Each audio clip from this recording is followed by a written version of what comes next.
Olá, Glenn, muito obrigado por me receber aqui no Justificando. Primeiramente, queria agradecer também ao Instituto Brasileiro de Ciências Criminais por essa possibilidade. E eu queria conversar com você que foi advogado durante 10 anos, hoje jornalista, sempre na temática que acaba envolvendo liberdade de expressão, liberdades democráticas.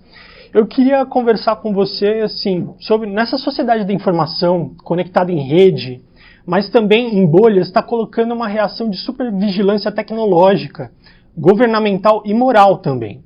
Ao mesmo tempo que empodera as pessoas dos seus discursos, aumenta o moralismo e a vigilância dos seus cidadãos. Você, como ex-advogado, constitucionalista, como você vê os mecanismos de controle, como o aumento das delações premiadas e a cultura do vigiar e acusar o outro? Eu acho que na realidade é interessante porque eu mudei minha carreira, como você disse, de advogado para jornalista, mas na realidade muito meu trabalho é bem parecido. Porque na época quando eu era advogado, obviamente estava trabalhando em defesa dos princípios que, por exemplo, ninguém pode ser punido pelo Estado sem um julgamento justo, ou sem um processo justo. E quando eu decidi que vou me tornar jornalista, foi na época da guerra ao terror do governo do Bush, e uma das minhas motivações principais era exatamente isso, que fui muito ofendido e assustado porque o governo do Bush estava tentando, em nome do terrorismo, criar poderes onde um Estado pode botar pessoas na prisão, punir pessoas sem julgamento nenhum, inclusive isso dos Estados Unidos. Isso foi alguma coisa que achei era bem perigoso e eu queria ter um voz público mais alto que eu consegui ter como advogado, e por causa disso eu comecei a escrever sobre isso na internet, e é muito interessante que 12 anos depois, no contexto muito diferente aqui no Brasil, nada a ver com terrorismo, ainda é quase os mesmos princípios, porque isso foi uma mudança muito crucial da Lava Jato, que o Sérgio Moro criou precedentes onde o governo, o Estado, os procuradores têm o poder de botar pessoas na prisão, usa essa ideia da prisão preventativa, sem provando que são culpados de nada. E para mim isso é uma das coisas mais perigosas que podemos permitir ao governo, um Estado de fazer. Um governo que pode botar pessoas na prisão e tirar sua liberdade sem provando no processo justo que você é culpado mesmo, é tirania. Para mim, isso é uma característica fundamental da governo autoritário, e para mim o jornalismo é em defesa desse princípio ainda. Em algumas entrevistas eu já vi você dizendo que o caso aqui no Brasil tem sido mais complicado e mais difícil do que o caso Snowden. Queria que você comentasse um pouco sobre essa dificuldade e também avaliasse a diferença da força das instituições americanas e brasileiras. Sim, por um lado, na forma superficial, é fácil para falar que a reportagem que eu fiz no caso do Snowden é mais perigoso, mais difícil, porque os documentos são mais sensíveis, porque é sobre segurança nacional. E, por exemplo, se a gente publicasse um documento que não deve ser publicado, alguém pode morrer. Então, é sempre no nível um pouco fácil, superficial, pensar que a reportagem naquela época era mais difícil, mas na realidade, para mim, a reportagem que estamos fazendo agora é mais complicado, mais perigoso e também mais importante. Por qual razão? Porque, primeiramente, para mim, pessoalmente, é mais complicado, porque na época do Snowden estava fazendo a reportagem aqui no Brasil, e o governo que estava muito zangado, cheio com raiva sobre a minha reportagem, era bem longe. Aqui estava quase protegido pelo governo brasileiro, que estava olhando para naquela reportagem como alguma coisa boa, porque estava revelando como os Estados Unidos estava espionando contra as instituições brasileiras. E o governo que estava muito com raiva, que queria me prender, era bem longe. Isso era uma proteção. Agora as pessoas que estão muito zangado, muito ofendido, muito com raiva, com nossa reportagem não são longe, são bem perto.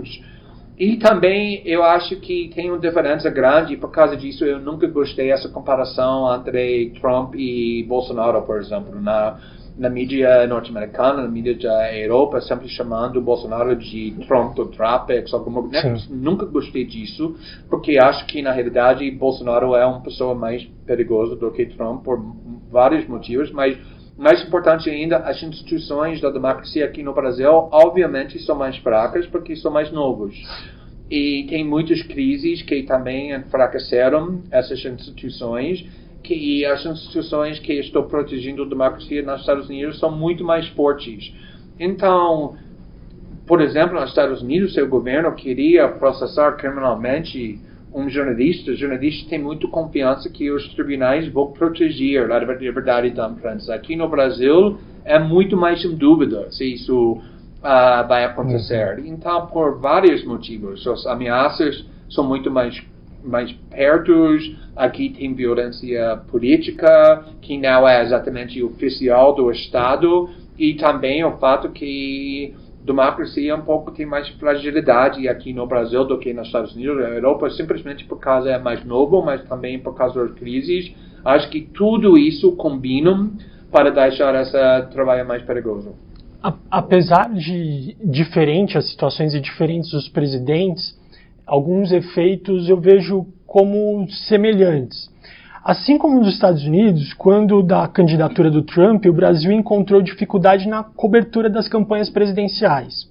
Naturalizou muitos discursos mentirosos, odiosos, como se isso fizesse parte de uma narrativa política e democrática válida, né? Apesar do Brasil não ter tanta diversidade ideológica nas grandes mídias, você acha que houve algum arrependimento, aprendizado ou mudança na conduta da cobertura pela mídia do governo no início e depois durante o governo? Como você analisa a diferença do caso brasileiro, do americano e do brasileiro?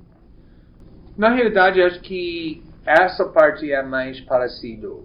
Eu prefiro, para mim, o que está acontecendo aqui no Brasil com esse governo radical, com esses extremistas ganhando eleições, são muito parecidos, não com o que está acontecendo nos Estados Unidos, mas também na Europa. Sim. Obviamente, o Brasil não é um país da direita extremista. Como eu sei disso? Porque nas últimas 4 eleições nacionais, um partido na centro-esquerda ganhou, o PT. Então, não é o caso que, de repente, todo mundo se tornaram racista, misoginista, homofobia, direita extremista, exatamente como nos Estados Unidos, 2 vezes consecutivas, o país votaram no Obama e de repente no Trump. Por quê? Não é porque de repente a maioria da população se tornaram racistas e xenofobia, tudo isso. É porque tem uma ideologia no mundo democrático, pode chamar isso de neoliberalismo ou outras coisas, que está fracassando a grande parte da população. Nós temos muitos amigos que votaram no Bolsonaro, não porque eles são racistas ou porque eles gostam do discurso de ódio do Bolsonaro. Eles votaram no Bolsonaro apesar desse discurso. Eles votaram isso quase como pessoas desesperados, como pessoas que odeiam a classe política, o sistema político que está causando muito sofrimento. Exatamente a mesma coisa no Reino Unido com Brexit, nos Estados Unidos com Trump. Então, qualquer pessoa, qualquer política que fala, eu não estou parte dessa classe de elite, que não estou parte do establishment. Eles me odeiam exatamente como eu odeio eles, eu quero destruir a elite, eu quero destruir o establishment, eu quero destruir e queimar o sistema político que vocês também odeiam, porque está causando muito sofrimento nas suas vidas. Pessoas vão ir para qualquer pessoa que está lá fora esse sistema. Eu acho que isso é a causa principal para a vitória do Trump, também o Brexit, também Bolsonaro, também os partidos extremistas na Europa. Última pergunta, queria saber se nessa narrativa com as instituições políticas e governamentais que, como você demonstrou, estão solapando o sistema jurídico e democrático, neste momento, depois da Vaza Jato, a gente começa a ganhar a narrativa? Sim, eu acho que é interessante, por exemplo, eu vou usar o exemplo dos Estados Unidos de novo, que quando Trump foi eleito, todo mundo estava falando a democracia nos Estados Unidos está sendo uma ameaça, está em risco, está em perigo por causa do Trump, e na realidade eu acho que a democracia norte-americana é mais forte do que nunca, exatamente porque pessoas reagiram de forma muito ativa por causa do medo do Trump. O mídia é muito mais combativo, o Congresso, o Judiciário, pessoas estão manifestando, protestando nas ruas, mais do que nunca prestando atenção para a política. Então eu acho que a democracia é mais forte do que nunca por causa do Trump.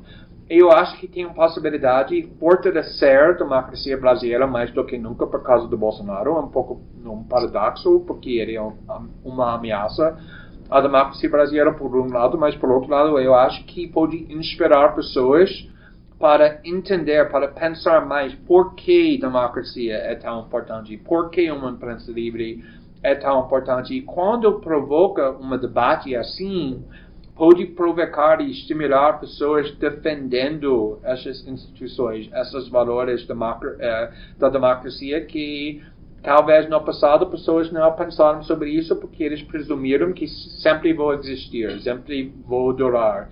E quando um valor, uma instituição está em perigo, é exatamente quando cria uma oportunidade para lutar mais em defesa e fortalecer esses valores. Para mim, o trabalho que estamos fazendo é sobre isso. Muito obrigado, Glenn. É um prazer conhecer você, uma das pessoas que realmente eu admiro e inspira o trabalho do Justificando e de muitos outros jornalistas por aí. Muito obrigado por essas palavras lindas e te agradeço também. Obrigado, Glenn. Valeu.